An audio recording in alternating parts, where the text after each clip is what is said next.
With no sales tax, Oregon relies heavily on income tax to run government services. But the coronavirus put many out of work, and the income tax is weighed down, leaving a $1 billion deficit.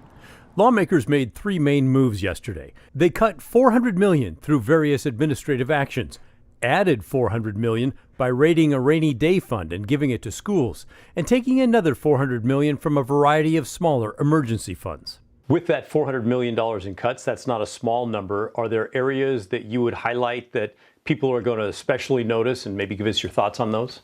It's a lot of it is administrative savings in terms of one-time savings for example, we project certain caseloads and certain programs. If we don't think they're going to be realized, we can take those savings. So those are things that people don't see. She said the state's massive programs like the Oregon Health Plan and school spending will not be touched. Senate President Peter Courtney agrees and said hundreds of millions of dollars in federal relief money for the pandemic helped. The budget wasn't devastated anywhere near what we thought going in. And I think the reason is the coronavirus money has allowed us to do a lot of things. But ask me that question in a few months, then it's going to be real bad. Oregon runs on a 2-year budget cycle. The next one starts in less than a year, and it looks like that might require $4 billion in cuts.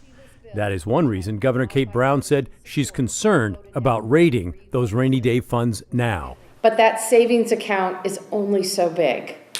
If we use a substantial portion of it now, the budget decisions next year become even harder. And we already know that there are more challenging decisions ahead of us. The governor did not say what, if any, action she would take to change what lawmakers have done. Lawmakers also passed a police reform law.